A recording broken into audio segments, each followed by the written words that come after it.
Welcome to the Standard Signal. I am your host, Tsedale Lemma. Today's episode takes us back to a community whose story has come to symbolize the dangers of intersection of state power, impunity, and the fragility of cultural autonomy in Ethiopia. The Karrayyu community, custodians of one of the oldest democratic traditions in the continent, has repeatedly found itself targeted by a state security architecture that seems unable and at times unwilling to distinguish between political insurgency and sacred indigenous authority. On December the 2nd, 2021, 14 Karrayyu Gadaa leaders were summarily executed during a sacred prayer ceremony, an atrocity that shocked the Oromo people and the country at large. The victims included Jilo Dido, the Abagada of the area. A week before their killing, the government tried to recruit soldiers from the Karrayyu community for military training for its war against the Oromo Liberation Army, a move rejected by the Karrayyu elders. The government first denied responsibility, then blamed the Ola, until Addis standards reporting, which later on confirmed by the Ethiopian Human Rights Commission, revealed the truth. These were extrajudicial killings carried out by security forces. In 2023, Hawas Mato Bora, a senior Gada leader who survived the 2021 massacre, was also shot and killed. In February 2024, a detailed Reuters investigation confirmed what survivors had maintained from the beginning. The killings were orchestrated by a government force called Coercion, a clandestine state security unit acting with approval from senior officials. In early 2025, 20 Karrayyu Gadaa leaders and community elders disappeared for 21 days. No explanation, no charges, no due process. The families searched police stations, carried food to places they hoped might hold them, and received only denial. Addis Standard publication later confirmed they had been held inside an army military camp near Awash Arba. A troubling pattern emerges. State repeatedly inserting itself into the Gada system, coercing its leaders and destabilizing one of Ethiopia's most significant indigenous democratic institutions. This raises fundamental questions, such as, what does it mean when a government views culturally autonomous leaders not as custodians of peace, but as instruments of security and its apparatus? And how can a society heal when its most trusted moral authority are targeted, intimidated, or killed? These are difficult questions, but necessary questions, especially as we are observing the 4 years of the assassination of the 14 Karrayyu Gadaa leaders. To help us unpack them and to situate this moment within Ethiopia's broader political trajectory, I'm joined by Soreti Kadir, a Pan-African writer, activist, organizer, and artist. In late 2023, she founded the Oromo Democratic Revolutionary Party, an initiative working to build an ideological movement toward a multinational class revolution in Ethiopia and across the Horn and East of Africa. Her work brings both analytical depth and political clarity to moments like this. Soreti, welcome to the Standard Signal. It's an honor to have you on my podcast. Thank you for having me on, Tsedale. I not only am I glad to be here, but I'm really honored that you've invited me to have this particular conversation with you. Mm-hmm. Soreti, I wanted to begin, since we are observing the 4th-year anniversary of the mass assassination of the Karrayyu Gadaa leaders. I wanted to start by asking you, what does it signal when a government first denies and then misattributes such a grave crime to Ola, only to be contradicted by independent investigation. What was your reaction when you follow through this story? Yeah, thanks, Tsedale. The first thing that comes to mind, particularly when you phrase this question with these words of, denial and this misattribution and sort of like this behavior of really gaslighting the public, gaslighting institutions about the true nature of these events. The first thing that comes to mind now, and I'm sure was my reaction 4 years ago, is that for me it signals a nation state that although by what it says, it proclaims that it is taking steps forward in the direction of progress and direction of democracy, of democratic or fostering a democratic society, we seem to see the same patterns of behavior reflective even of not just Ethiopia in the state of the constitutional order it's currently under, but it seems to still be reflecting much of its colonial and roots as an empire, in the way that it tells us its story of itself to its mass. It can never do any wrong. It's always the other or someone else that is responsible for the social ills that people are facing, and just this sense of blatant superiority in terms of in its relationship with its base, with its mass, with its people, whereby it cannot even have the most basic of conversations, in an honest and straightforward and a transparent manner. I think. Yeah, it's the nature even of this violence. This violence is also cyclical. We've seen so many variations of this exact kind of violence, this cultural violence, this political violence, and in particular, you also mentioned what it felt like to watch or observe not only the denial of these crimes, which, as you mentioned later, it was clearly attributed to be crimes committed by the state, but also this deflecting of this behavior onto what it has named its enemy force, in this case, in the Oromia region, the Oromo Liberation Army. Regardless of the conflict between the two, what has been clear over the last 5 years is the state has been using this pattern whereby it attributes different crimes to the OLA, and then it bolsters kind of its position to crack down security-wise and surveillance-wise, and security is probably not the correct term to use because it's not creating a sense of safety or security for people at a grassroots level.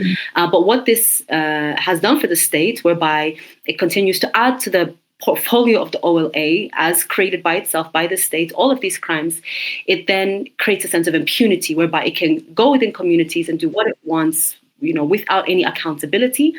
And so seeing the murder of these really revered cultural leaders across all political orientations of the Oromo society, seeing them attributing these particular killings, these killings that are, very high-level political assassinations, actually, even if these figures are not necessarily part of a political group, then to make this come back to the OLA, that later be revealed that this was falsely done. It really is. I want us to come back to the broader aspect of it, which you have started discussing earlier, Soreti. I'm interested to know if this was safe to say, the specific targeting of the Karrayyu leaders. How, you started talking about the blame shifting by the state, and I think to me it's interlinked as well with the idea that their fight, their lingering crisis that involves the Oromo Liberation Army and the government forces in Oromia region. I'm interested to know how they wanted to link their crisis to the purely traditional leaders there, because in the subsequent reports that we did, which we will come back to a bit later, and as I said earlier, the assassination itself was preceded by a demand by local authorities there for the Karrayyu leaders to help them recruit youngsters to join their efforts of fighting the Oromo Liberation Army members. which were very much thinly present at that time in 2021 in the Karrayyu area in East Showa zone. Today they are in many places. But I guess what I wanted to ask you is, how do we define that the government's attempt of linking it is fight, it is crisis with the Oromo Liberation Army to the cultural unit of the Oromo, the most sacred members of the Karrayyu Gadaa leaders, starting from coercing them to recruit youngsters to join its fight against. How do you define this attempt by the state in dragging these traditional leaders into its fight with rebel forces in Oromia region? And if you can briefly reflect on that one, Soreti. Tsedale, you don't ask easy questions for sure. That is, essay's worth of a response, really, and it's a wonderful question in that it must be reflected on. It's not the condition itself that is wonderful. I'll begin by saying that I think it tells us something that the state knows deeply, regardless of the political position that it wants to take on the OLA or on, even more broadly speaking, on a people group's right within Ethiopia to take up arms in position of self-defense or to fight the state. Particularly when this comes to the Oromo taking up arms, I think there is fundamentally something the state knows, that this response by the Oromo nation, one, is not limited to just this iteration of the Oromo Liberation Army we see now and we've seen for the last 5 years, but this has been something it's been a desire and an intent and actions the Oromo have been taking since they have faced the colonial force of the Ethiopian state, or however you want to call it, in its different iterations. And so this response, this visceral response, there is something about it that is quite deeply rooted in the Oromo sense of dignity, in the Oromo sense of self-determination, of autonomy, of being able to define for themselves their lives, to protect themselves, to protect their livelihood, and to protect against just the indignation in and of itself of colonialism and all that comes with that, And so I think there is, again, however the state wants to feel, however any of us want to feel at this time about the OLA and their movements or their lack of movements or whatever, there is, I think, again, I reiterate, something the state recognizes, really, that this desire to defend oneself, to defend one's country, to define for oneself autonomy, not just at a personal level, but to the extent of even at a collective level, that this deeply comes from the Oromo's understanding of Safu, that this deeply comes from the Oromo's cultural law and its very ancient and traditional worldview. So I think that there is a fear fundamentally that, and now this comes to also, because I think there's a two-part response to this. There is this, but there's, I think, also that this Ethiopian state has never changed in its own nature from being an authoritarian body when it comes to its relationship with its people. So in the context of authoritarianism, it is not necessarily just that you are a dissenting voice or that you are opposing to the central power that creates fear in the state. It's also being neutral. Because if you're neutral, then you can't really be surveilled. You can't really be manipulated. You can't really be coerced. And I think the Karrayyu's efforts to remain difficultly in what would be a neutral position, I think this causes state a lot of fear. And in this neutrality, I think there is more relationship, possibly. I think, again, this comes to the relationship between the two and the way the state is making this relationship.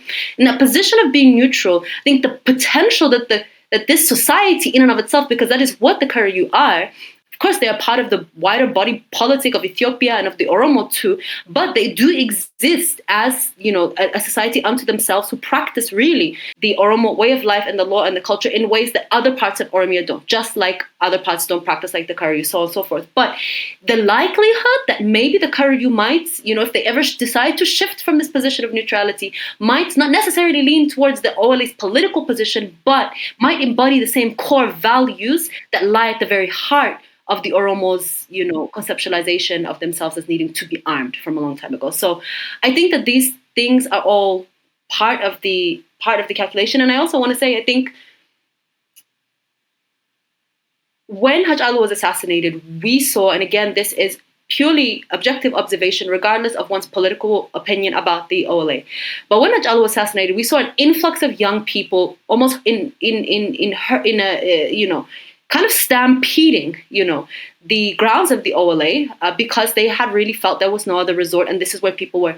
This is the complete opposite in terms of what the sort of the process militarily to acquire the resources, manpower that the state needs to use to get people to actually fight, for it and against, whether it's the OLA in Oromia or other factions and parties in other parts of the country. And I think that this would have been made, would have been a huge ammunition for the state, to have leaders like the Karrayyu, unlike any other leaders, because also, I know you were going to talk about this, but they, in terms of their practice of the Gada and the way that they protect this practice, it's very different from other places in Oromia. Sorry, I know I'm talking a lot. Soreti, I need you to reflect on whether or not, the Oromo body politic reflected the post killings of its the most sacred members of community, the custodians of the Gada itself. In your view, how did that assassination reshape not only the Karrayyu community's relationship with the state, but also the Oromo public's trust in the state, which was never, as we can say, on a full-fledged trust. It was not a two-way relationship of trust between the Oromo and the Ethiopian state historically. But there is a peculiarity in this incident, in this one, because we were talking, the government was selling this image of being an Oromo government. And then 3 years down the line, you get this gruesome assassination of the sacred members of the Oromo community. In your view, how did it reshape, or was it not fixed in the first place? Or what was the change you noticed since then, Soreti?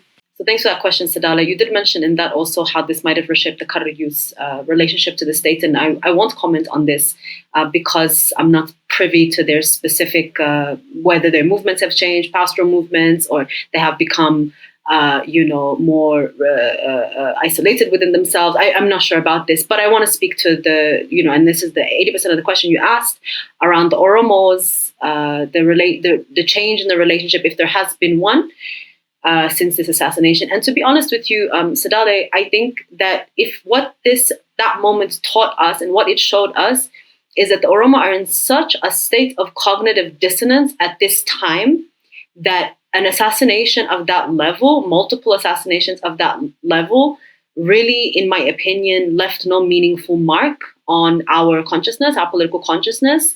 I know that we're also now in a time where we're marking, the 4th anniversary of these assassinations, and I know that there will be, some sort of discourse around this generally within the social media space, amongst political communities and individuals who will speak about this. But fundamentally, I don't think that it did anything to turn our collective energy and face away from recognizing or giving authority to this ruling party, to this government right now, as one, just as an Oromo government, as it's being dubbed, which is far from reflecting the values of Oromoness in any degree or any extent. But also just, the Oromo that should have been a moment that said to us that this is not just a government that is not for us as a people, but it is not for this country as a whole. There have been so many moments, actually, that should have made that a very, very significant rallying cry. And this was one of those moments. The assassination of these leaders was one of those moments.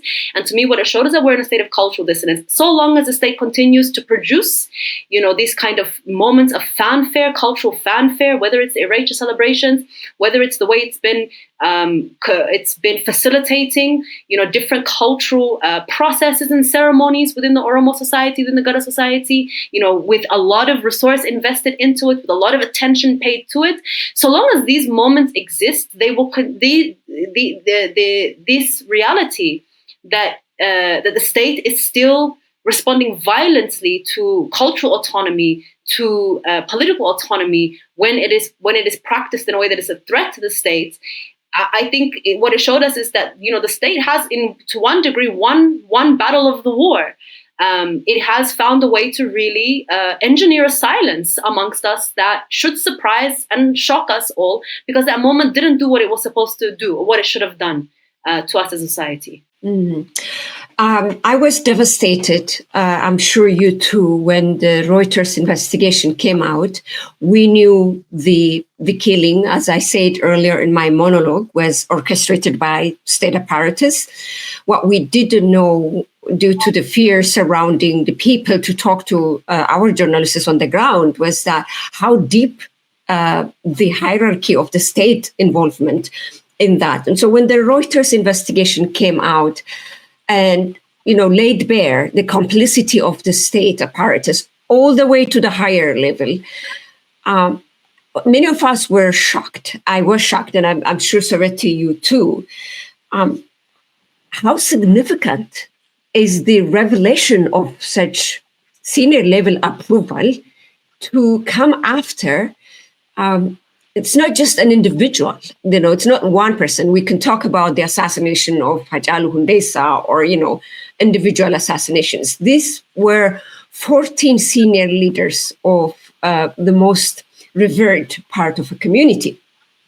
And here we are confronted with that investigation by Reuters, talking about including phone conversations between those who executed the leaders and senior level officials of the Oromia regional state, which I believe is reverberates all the way up to the federal government as well. How significant do you think this revelation of the Reuters investigation was to situate that assassination, to situate the whole narrative of that mass assassination of the leaders? Your reflection, Soreti. It's totally groundbreaking. It was totally groundbreaking to have, by a trusted, independent, journalistic body that is recognized internationally, to produce its analysis and its investigations, to really the highest international standard of journalism. Not that local news stations don't necessarily do this, but we understand the significance why we're talking about it. We understand the significance of Reuters doing such an investigation and then revealing, these things within us. So what was the significance of this for me particularly? When the state gets backed up into a corner, we didn't even back them up into a corner in this case, actually, with the Karrayyu assassinations. We moved on from it collectively quite quickly. But let's say that we did. And let's say that another moment reveals itself, where we do. Almost like we kind of did with Hachalu. With Hachalu, what they did and what they learned, actually, the state learned, is that they can somewhat bypass the analysis of this is a structural issue by putting the blame fully and totally on the person who does what? Pulls the trigger. And we know that is not going to be arresting or putting in jail the person whom they put in front of that trigger, in front of that gun, because that's what this Reuters investigation showed us, that this was a line of decision-making processes that began far, far, far ahead of or beyond or above of the person that pulled those triggers and killed those 14 members of the Karrayyu leadership. But what we've seen the state do, and I'm using Hachalu example to say, that if they can arrest one person or two people or three people, the mentality and how we perceive or receive justice can still somewhat be satisfied by this. Like collectively, our analysis is still, they're still able to protect themselves from us making too much of a structural analysis. What this Reuters investigation did for us, I think, is make it very black and white and say, even if you are able to, or if they decide we're backed up too far in a corner and we need to give the people some semblance, some breadcrumb of justice, we can take the one, put them in the, kangaroo court trial. These are the ones who picked up the gun, who went and who made this.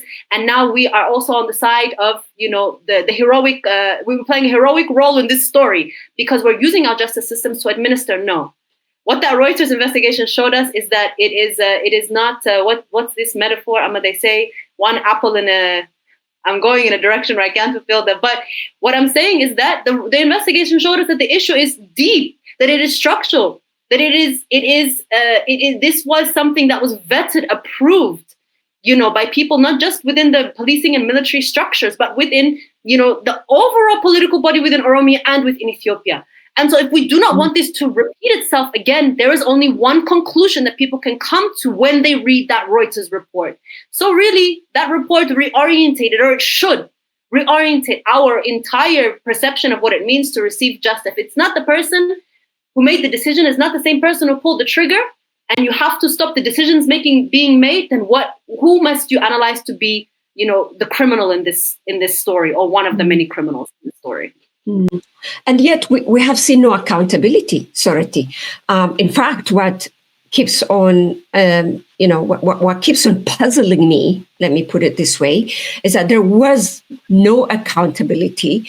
And mind you, the Reuters investigation came, I think, a year and a half later after the Ethiopian Human Rights Commission report. The government funded Human Rights Commission report confirmed that that they have enough grounds to believe that an extrajudicial assassination or killing took place. And yet, no matter how shocked we were, there was no accountability, Bosley, whatsoever within the Ethiopia's security apparatus or political body politic, whether in Oromia or in the federal levels. What in fact took place after that, Soreti, is the mass detention 2 years down the line in 2023 of the 2024 of 20 more Gada leaders who were, I think in one way or another, kept in touch with the media, try to collect the memories, try to remember the ones that were brutally taken from them. And yet the state apparatus doubled down on that. And that was that summary detention with no explanation, with no justice, with no accountability. I think what it reveals as well is the level of impunity. You may share this idea with me. You may want to expand on that one. That impunity is what I picked up from that, beyond the revelation of the shocking revelation of how the assassination itself was orchestrated with the knowledge of the state. So impunity, right? Where are we at with that now? If I can have you 2 cents on that, Soreti. Look, right now, Tsedale, I think we are witnessing a moment globally, and not just within the Ethiopian context or within the Horn region, but these are great parts of the world to look at when we want to answer this question of what state, what condition have we reached as humanity right now when it comes to the ability of a state actor to do what it wants, to in the most, commit the most heinous of crimes, for as long as it wants, for whatever purpose it wants, without any accountability. We're seeing this, with the conflict in our neighboring region, in our neighboring country, in Sudan. We saw this in Tigray. We've seen this in Oromia for generations. We're seeing this in Gaza right now in Palestine. So really, I think Ethiopia is being given the green light. Actually, it's watching the world unfold around it right now. It's reading correctly the world order that we live in, whereby if you have the power of the states, if you have the power of the nation states, and with that comes, the power of the gun, with that comes the power of the military-industrial complex. With all of this, what Ethiopia is understanding, not just within its own borders, but globally, is that so long as you perform, you do the politicking a little bit, you play your role in this wider political theater, which I think, to be honest, is what the role of this Human Rights Commission is. I'm not saying it's bad we have it. It's good. At least we have some production of material, of evidence, that's, calling itself independent, whatever. It's good that it's there, but still, I think it's part of the way the state presents itself, both to international community, also to its own citizens, to its own mass, to absolve itself of real responsibility. Why does it have to absolve itself? Because if it was to pursue that path of genuine justice, of genuine accountability, it would only lead to a mirror, and it would also need it to be to look critically and analyze critically the foundations of its own existence as a state, and its perpetual relationship over generations to its masses. Because this accountability, as you know very well, Tsedale, it's not an isolated question. You also mentioned this as you spoke. But yeah, I think Ethiopia is reading the the world order correctly in this moment, and it's found all the green lights it could possibly need. From this conversation, Soreti, I was able to pick up two things from what you were saying now, and this pattern within this context. One is, and it's something that I have said in the opening of this podcast, the intersection of state power, impunity, and the fragility of cultural autonomy. But the two patterns that we've seen, number one, the assassination of the Gada leaders preceded. 1 week before that, they were being coerced to give the young kids to fight with the Ola, which they rejected.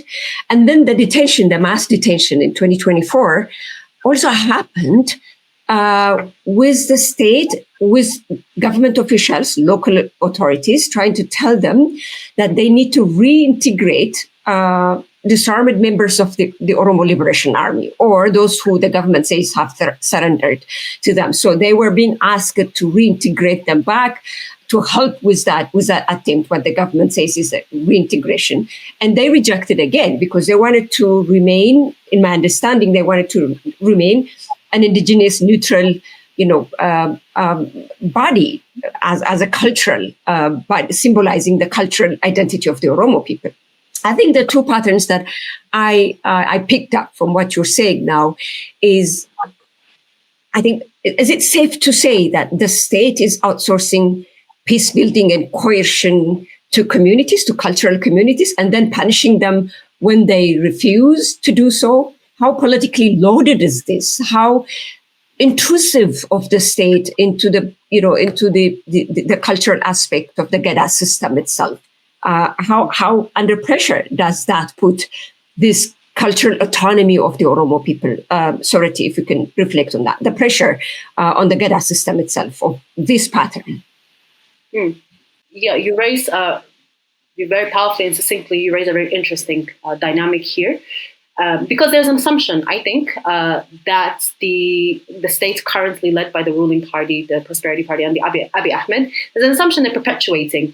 That, because they tout themselves as this Oromo government, that somehow they embody, all of the nuances of the cultural practices, and that they have a right, to all of the relationships that exist within this, again, this cultural politic, this body politic, right, this community.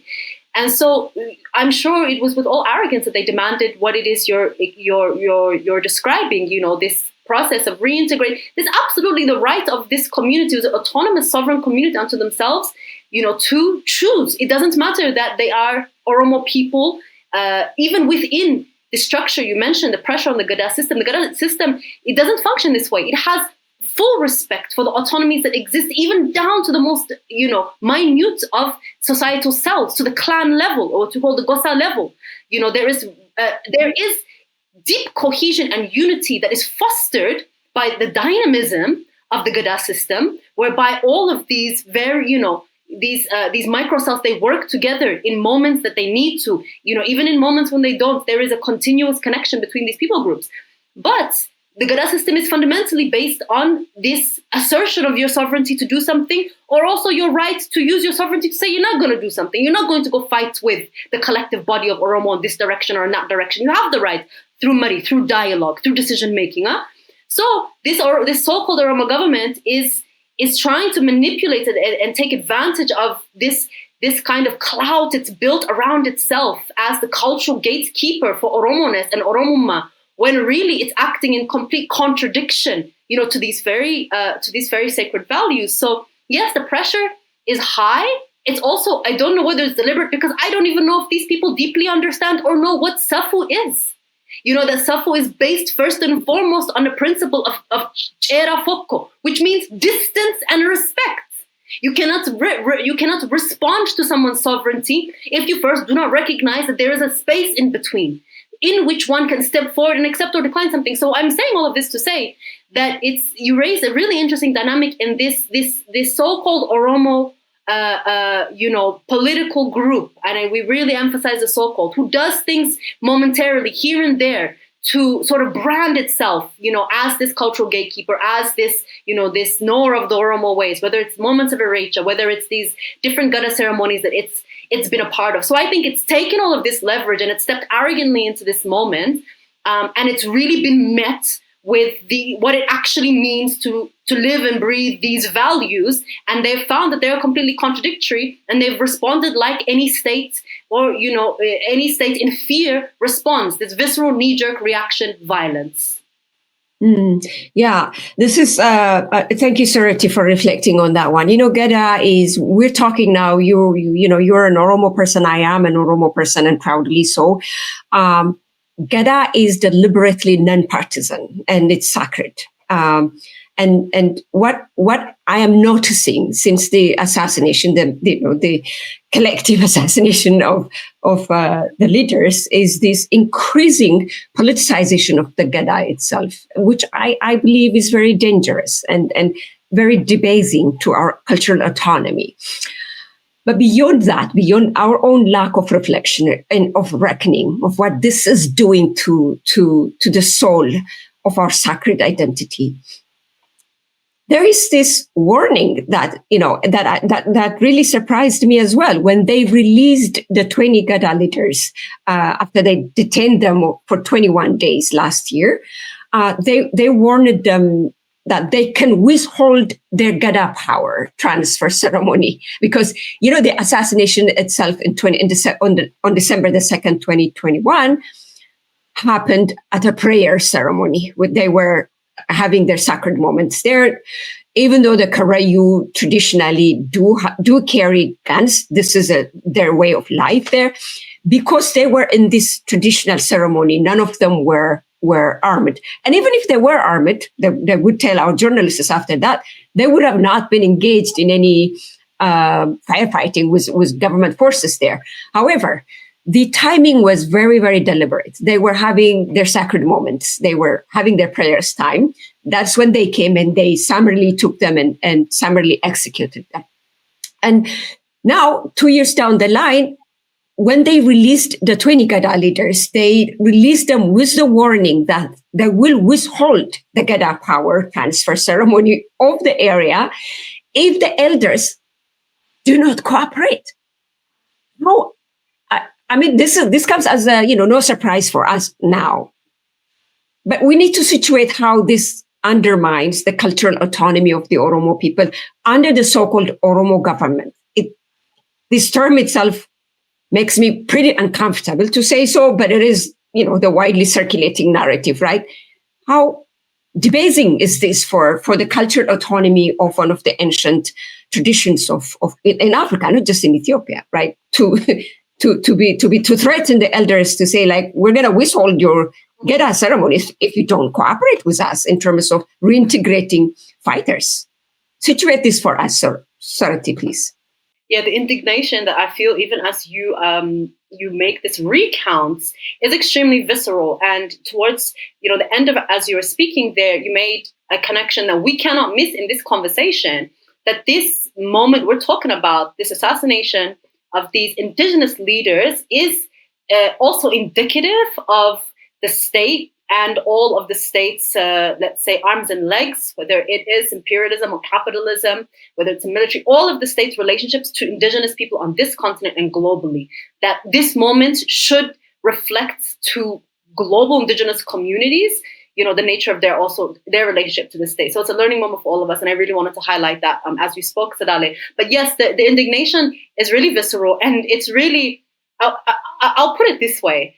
We've seen this last couple of years, the Bali, the Barsa, so the power transfer ceremonies take place in different parts of Oromia with full resource and support of the state behind them. Marketing resource, whether it's facilitating on the ground, really, and again, the state has used these moments to bolster itself and, to create a self-image that it uses, to add its whim, and it actually uses to further its ability to act with violent impunity. Because it says, I can't be violent. Look here, I'm facilitating indigenous ceremonies, whatever. These moments that have taken place have really broken my heart, and I have struggled to recognize them for, as holding the reverence and really the glory and the beauty that they really do as one Oromo person. Why? Because I know that they're being co-opted, and their power is really being funneled into the state structure. by them, really the states getting behind them the way that they do. And it's amazing to see them on these platforms, but at the same time, when we know that it is also the cost of silence, or when we know that it's also the power that the state is using to forward itself, then it becomes really contradictory for an Oromo to really stand at that moment with full pride and with full reverence for who we are. And so when we come to the Karrayyu in this moment, and when we hear the state talking to them in this way, really all I can say is, if the Karrayyu were today to facilitate a ceremony of significance to us as an Oromo nation, be it Irecha, the annual Irecha, or whether it be the Irechas that take place multiple times within the year or anything else, I swear it's the only ceremony I as an Oromo would feel proud to stand up and to recognize, because they have really stayed true to the depth of the value system of the Oromo worldview, and they have represented what it really means to be an Oromo at this time. And the last thing I want to say on this, Tsedale, is that if we're seeing here, the state is saying, I'll withhold your power, to practice an Oromo ceremony in this time because you will not comply with me, and because I don't see actually the reverence and the significance of your place in cultural law and society outside of being able to use you politically. So they're saying I have no relationship, where they're revealing themselves here. I have no relationship to the Oromoma you have a relationship with, because if I did, I would not dare speak those words, because that ceremony happening would matter to me regardless of my political position. Then we can say that every other moment that the state has used prior and that is coming in the future, whereby we'll say we did this under the mandate of an Oromo government with the support of the Oromo mass, let this be the moment that people look at and say, actually, there is nothing Oromo about this government, this state, this people, this party. How do you describe the silence from the areas of the Oromo knowledge production? Where is that lack of reflection coming from?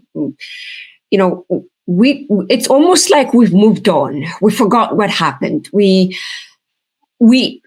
normalized the shocking turn of event and its significance to the cultural autonomy of the Gada.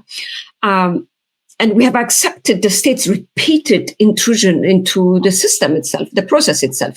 I remember during the war in the Tigray region, when a statement was issued on the state media from the Gada Council, supposedly, we don't know because they have not independently given that statement to us, but the pictures were, flagged there, and that they support the war efforts of the government in the Tigray region. That was really one of the most depressing moment to me, and the lack of this reflection about security and political control, and the fear, the loss of independent authority in the Gada system itself. And yet you don't see that much of widespread reflection and reckoning among the Oromo intellectuals. How do we describe this? How do we tell this story 10 years from now? Yeah, it's a poignant question, Tsedale. And do I have a full response? I don't really know. I'm of the younger generation slightly. I don't know if I can call it myself that for much longer. But I was really just raised, within an Oromoma that says that, the crimes that we have experienced for generations are things that cannot continue against us or anybody else, because Oromoma tells us that these things are wrong. To be Oromo, to have experienced these things unto ourselves, means we cannot stand for them anywhere. This is the doctrine of Oromoma that, has shaped me as I have, come into this political space. But perhaps, there is the hope that something can be salvaged, of a people who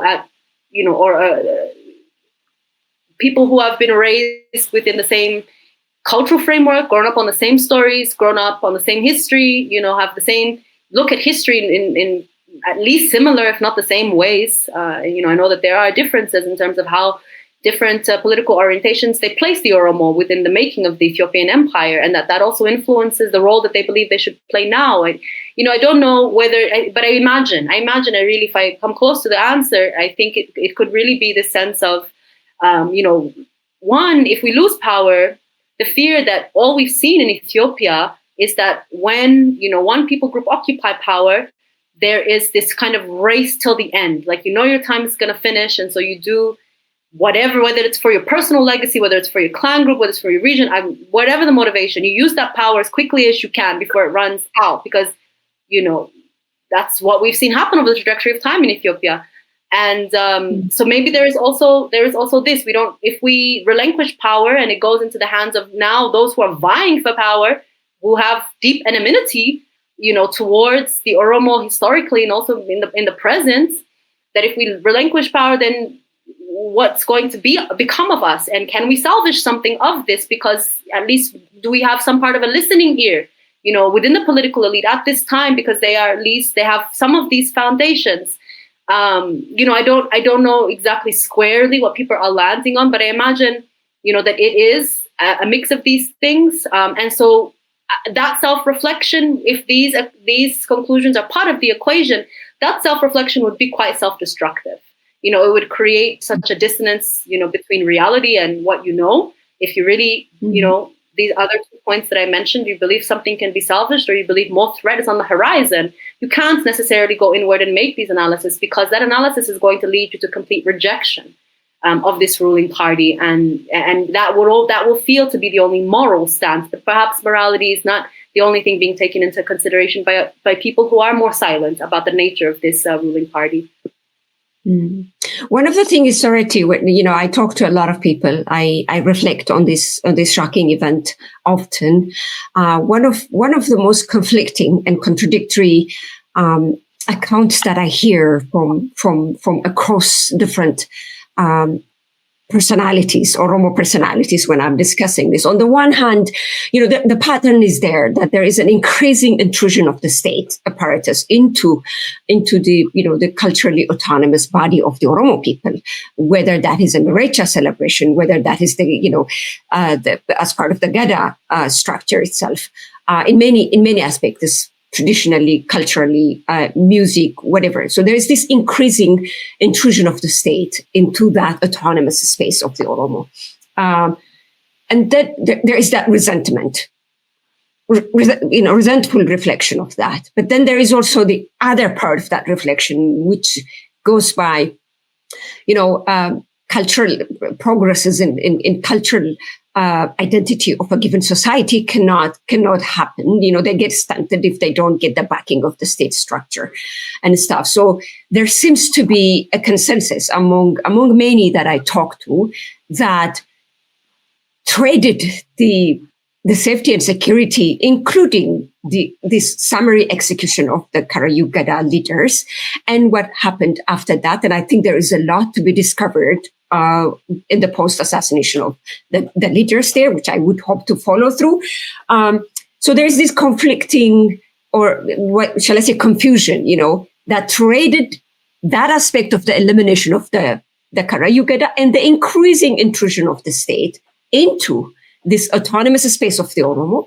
But then there is that, acceptance among the Oromo that, okay, if the state is not backing up our way of life, our tradition, our culture, we would always continue struggling to rise up and to have respect for our culture. So there's that acceptance of the state's coercion of these autonomous spaces. How confusing that is, and how difficult you think that is to have a very honest conversation among Oromo intellectuals when it comes to this aspect, Soreti.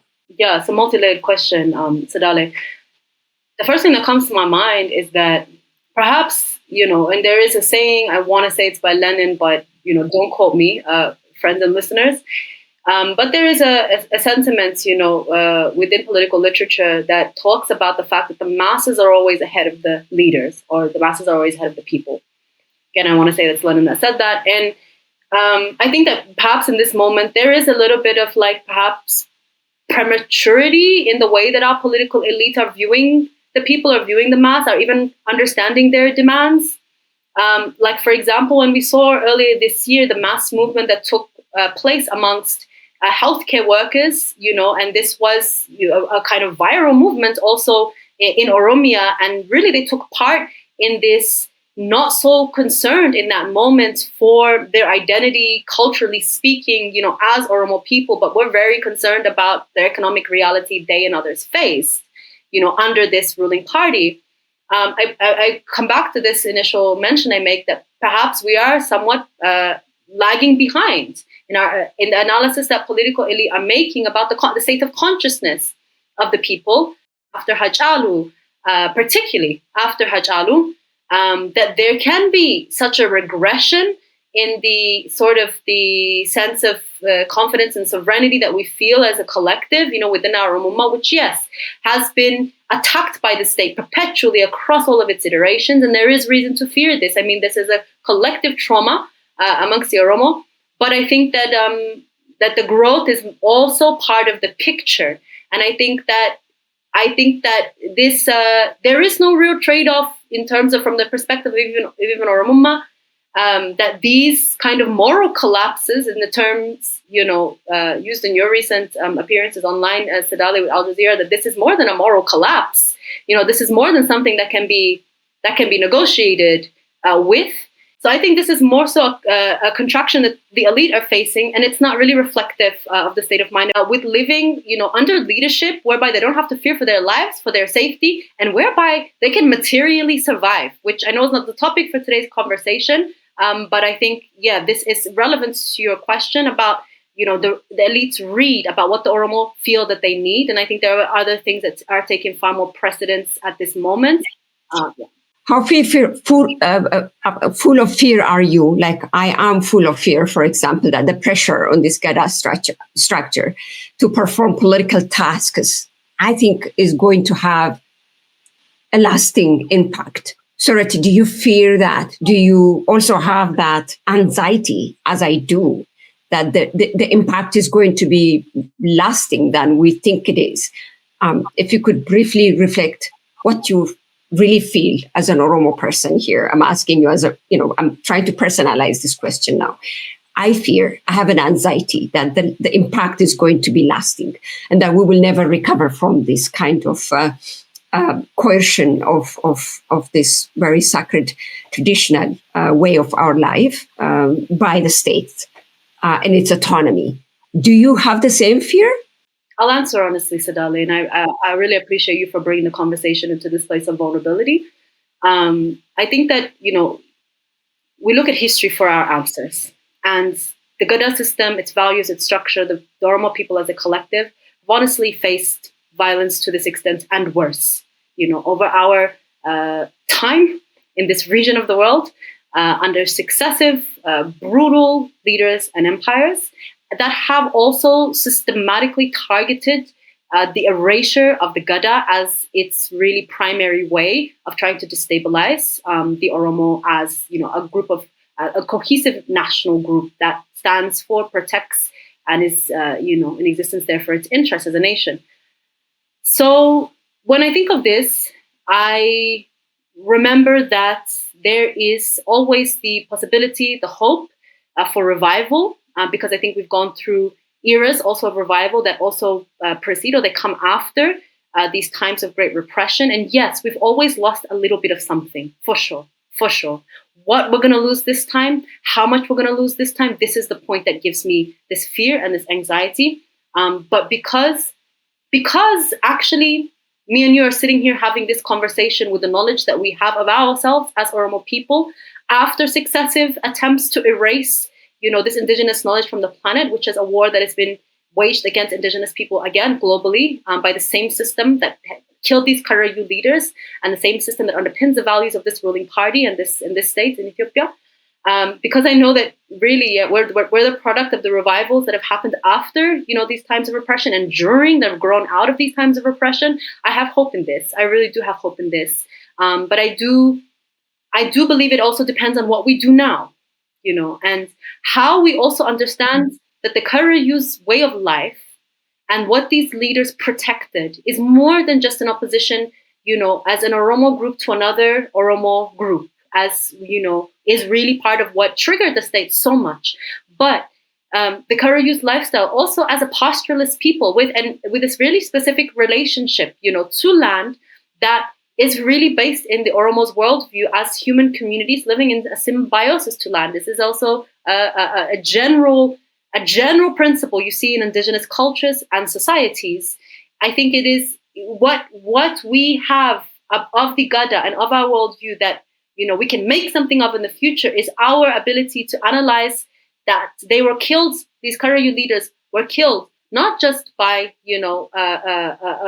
this prosperity party run by Abiy Ahmed, but also, by a system that is at war for the rights, the kind of right with impunity to extract from land and to build upon land, regardless of, the kind of obstructions that causes to whether the natural environment or other human communities. This capitalist violence is also what the Karrayyu, if not in that moment, generally I'm talking about, if we as an Oromo can come to understand that our war now is a multipolar war, it's not, with this state, it's one that is going to bring us into brothership, sisterhoodship, just a sense of kinship with other people groups in the country, then I think we're going to have more of a chance, to arrive at a future where we have some pieces to pick up and rebuild the way we have done really for generations.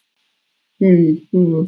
Yeah, that's a very powerful reflection. I think in addition to this fear and anxiety of having the Gada system coerced by the state, I think down earth, on the other hand, that what I fear is that we have now a political system that is locking the Karrayyu, not just the Karrayyu, but other pastoralist groups, minorities that are off the grid, off the beaten track, that about whom we barely talk about, that we are locking them into this cycle of fear and cycle of violence, because we barely know what exactly is happening in their lives. But at the same time, you see that display glamour of their culture appropriated by the state and being exhibited in the capital city as a moment of pride. This contradiction terrifies me, Soreti. How can we reconcile this if we continue in the current state? I'm narrowing down now the question because we are approaching our last segment. If we are ever to reconcile this, and if we are ever to recover from this, how can we do that without transparency and accountability, including the atrocities against the Karrayyu leaders, right? Do we even consider that without such processes that we cannot move an inch? Is it the version you have, Soreti, or is it just in my mind only? I think that we are at a historical juncture. We're in a moment in history that requires what we call a rectification. And there are people groups across the planet, who have been in liberation struggles, who have been in political struggles, and we are still, whether one wants to name it a liberation struggle or not, if we are making any correct analysis about what the state is doing and its relationship to the people, then we are in a political struggle of some kind. And I think this moment is calling for rectification, meaning we have to analyze what has happened up until this point and what has to change for us to make to make decisions that are different from what we've made in the past, to yield results that are different from what we've yielded in the past. So this rectification, I think, is an ideological one that needs to take place. I think it was there, not so much with the emphasis that it required, but it was applicable to the moment of history that it was developed in, meaning the ideological position of the Oromo as a liberation, as people engaging in our liberation struggle. They had their political grounding, their ideological grounding. And this was primarily focused on the need for self-determination, cultural rights, political autonomy, and reflecting on the fact that we need this because we've become absorbed into the Ethiopian body politic through a process of colonization. And so this has been more or so the language we've used and the ideological framing that has driven us and that has shaped us up until now is this need for this defining ourselves as different from the Ethiopian state, or having some autonomy from the Ethiopian state as an Oromo people, so that we can practice our cultural rights, so we can heal from all of these traumas that have been inflicted, so on and so forth.